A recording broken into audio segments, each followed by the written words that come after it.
और आप भी अपने बोर्ड एग्जाम में रिपोर्ट राइटिंग वाला पोर्शन नहीं छोड़ना चाहते हैं। तो प्यारे बच्चों, आज हम आपके लिए ऐसी रिपोर्ट राइटिंग लेके आए हैं जो हमारे बोर्ड एग्जाम के लिए बेहद इंपॉर्टेंट है।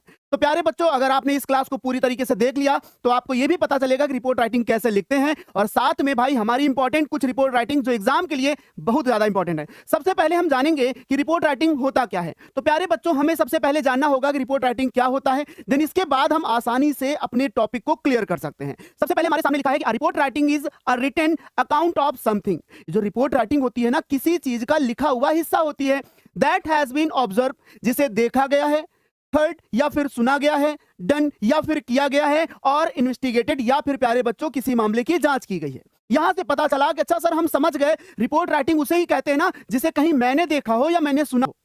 सेम ऐसा जैसा कि आप स्कूल जाते हो और स्कूल के दिन की चर्या जितनी भी सब कुछ होती है माँ को आके सुना देते हो, यही होता है रिपोर्ट।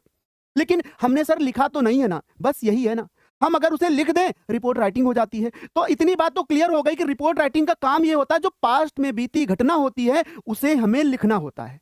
ये बात आपको क्लियर हो गई। बस अभी मैं आपको बताऊंगा एक ऐसा तरीका जिस तरीके को फॉलो करेंगे और बोर्ड एग्जाम में 6 नंबर आपके पूरे पक्के होंगे। चलिए स्टार्ट करते हैं। सबसे पहला हमारा वन ऑफ द बेस्ट, सबसे इंपॉर्टेंट रिपोर्ट राइटिंग जो एग्जाम में पूछा भी गया है और इस बार भी इंपॉर्टेंट है कि 2026 में अगर आप एग्जाम देने जा रहे हो तो ये रिपोर्ट राइटिंग आपके एग्जाम में आ सकती है। सबसे पहले हमारे पास है कि write a report on a visit to a hospital. A visit to a hospital, देखो ये है इसका टॉपिक प्यारे बच्चों। इसे लिखना कैसे होता है, हिंटों का यूज कैसे करना होता है, सब तरीका बताएंगे भाई इन अबाउट 80 to 100 वर्ड्स। इस बार हमारे बोर्ड एग्जाम में एक बहुत ही अच्छी चीज देखने को मिली कि इस बार उन्होंने शब्दों की सीमा तय कर रखी है कि जो बच्चे कहीं भी कितना भी लिखते चले जाते थे, तो भाई आप सतर्क हो जाओ, आपको ना इन वर्ड्स के अकॉर्डिंग काम करना। मतलब 80 to 100, आप 80 से 100 शब्दों के बीच का लिखेंगे। अब बहुत से बच्चों को ये नहीं पता कि सर कैसे काउंट करते हैं, कितने पेज में होता है, भाई सब कुछ बताएंगे, धैर्य रखो। तो हम बात करते हैं on the basis of the hints given below. अब हमारे पास प्यारे बच्चों ये हिंट्स गिवन है। अब एक बच्चा पीछे से उठता है और बोलता है कि सर ये हिंट का यूज क्या किया होता है, इन्हें एज अ हेडिंग लिखा जाता है। तो भाई सबसे पहले मैं आपको बताना चाहता हूं कि जो भी हिंट्स आपको दे रखी होती हैं, इन्हें कभी भी आप एज अ हेडिंग नहीं लिखते हैं। तो सर फिर क्या होता है, ये हेडिंग आप अपने माइंड में रख करके इनसे रिलेटेड आप लाइनें लिखते हो ताकि इन हिंट्स का सही यूज वहां पर उन लाइनों में कर दिया जाए। अभी मैं आपको समझाऊंगा कि कैसे मैंने इन हिंट्स को वहां पर कैसे इस्तेमाल किया है। क्लियर? चलिए देखते हैं। सबसे पहले प्यारे बच्चों हमारे पास मेन हेडिंग आती है इंट्रोडक्शन। ये अक्सर किसी भी रिपोर्ट राइटिंग का पहला हेडिंग आपको मिलता है, इंट्रोडक्शन मतलब परिचय। साथ में आगे लिखा हुआ है an age of hospital and nursing homes. जो हॉस्पिटल है, जो नर्सिंग होम है, आखिर वो कितने दिन से है। साथ में दूसरा हमारा हेडिंग है कि number of hospitals in the area you visit, मतलब जिस एरिया में आप गए हैं वहां पर कितने हॉस्पिटल्स हैं, इसके बारे में बात करनी है। और बिल्डिंग एंड मैनेजमेंट, साथ में ये भी बतानी है कि भाई वो उसकी बिल्डिंग कैसी है, इमारत कैसी है, और वहां का मैनेजमेंट अर्थात वहां का प्रबंधन किस प्रकार का है। और आगे हम बात करते हैं योर इंप्रेशन, और आपके क्या विचार हैं, इस पर भी बेटा चर्चा करनी होती है।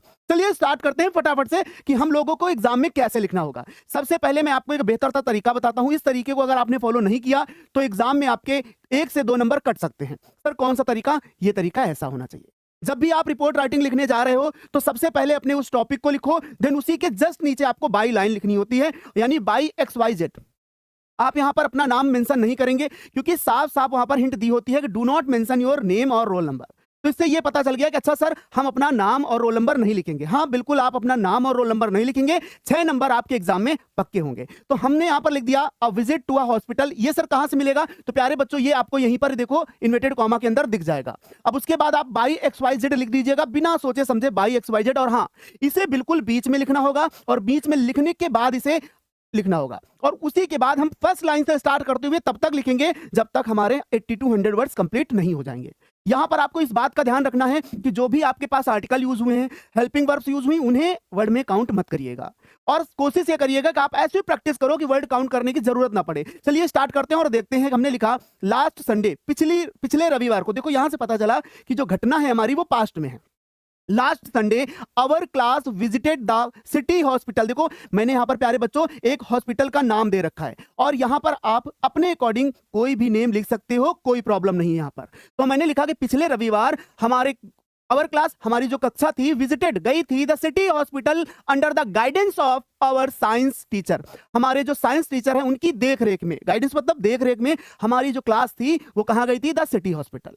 उसी के आगे मैंने लिखा कि we live in an age, हम इस युग में रह रहे हैं वेयर जहां hospital and nursing homes play a very important role in saving human lives. हम ऐसे युग में रह रहे हैं जहां, और साथ में कुछ जो नर्सिंग होम्स और हॉस्पिटल है ना, वो क्या कर रहे हैं भाई, एक महत्वपूर्ण भूमिका निभा रहे हैं। किस चीज में? इन सेविंग ह्यूमन लाइफ। मनुष्य के जीवन को बचाने में अस्पताल और नर्सिंग होम एक महत्वपूर्ण भूमिका निभा रहे हैं। देखो बहुत ही इजी लैंग्वेज में है और आप ऐसा लिख सकते हो, कोई प्रॉब्लम नहीं है भाई।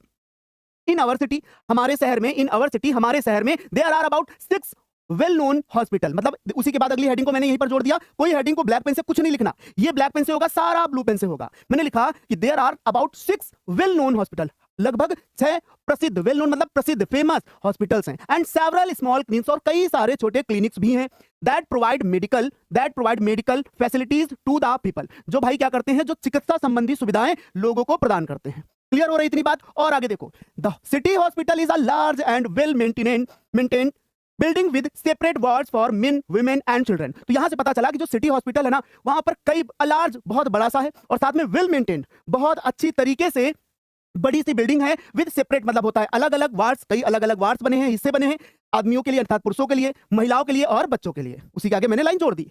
It has an emergency department, भाई एक इमरजेंसी डिपार्टमेंट भी है, मतलब आपातकालीन विभाग भी है वहां पर, ऑपरेशन थिएटर भी है, सिंपल सी बात है, ये ऐसे होता है, एंड मॉडर्न मेडिकल इक्विपमेंट्स, और भाई आधुनिक चिकित्सा की इक्विपमेंट्स, मतलब जितनी भी वस्तुएं हैं, जितने भी औजार हैं, सब कुछ वहां पर है।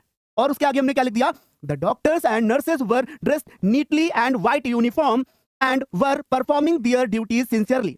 मैंने उनके बाद और आगे क्या ऐड किया कि जो डॉक्टर्स हैं, जो नर्सेज हैं, वो क्या कहें, ड्रेस्ड नीटली, बहुत ही साफ कपड़े धारण किए हुए हैं, इन व्हाइट यूनिफॉर्म, और उनके जो कपड़े हैं व्हाइट हैं। और आगे कह रहे हैं कि एंड वर परफॉर्मिंग, और वो क्या कर रहे हैं, परफॉर्मिंग देयर ड्यूटी, और अपने कार्य को बड़ी ही निष्ठापूर्वक कर रहे हैं। क्लियर? अच्छे से, कोई प्रॉब्लम नहीं। देखो और आगे, द हॉस्पिटल वॉज क्लीन, जो अस्पताल था साफ था, the hospital was clean and peaceful and patient were being treated with great care. मतलब जो अस्पताल था ना, वो साफ सुथरा था, और वहां के जो पेशेंट थे, जो मरीज थे, उनके साथ अच्छा व्यवहार किया जा रहा था, या बोले तो उनकी अच्छे से देखभाल की जा रही थी। ये सब क्लियर हो रहा है? किसी को कोई दिक्कत नहीं, बहुत आराम से हम लोग कर सकते हैं। देन इसी के बाद हम क्या लिखेंगे, अब हम लिख रहे हैं, अब हम अपने बारे में क्या लिख रहे हैं कि आई वॉज डीपली इंप्रेस्ड, मैं अत्यधिक प्रभावित था, आई वॉज डीपली इंप्रेस्ड, मैं अत्यधिक प्रभावित था, by the discipline, cleanliness and dedication of the hospital staff. मैं भाई हॉस्पिटल के यानी अस्पताल के कर्मचारियों की डिसिप्लिन, उनका अनुशासन, स्वच्छता यानी सफाई और उनकी निष्ठा को देख करके मैं बहुत ज्यादा प्रभावित था।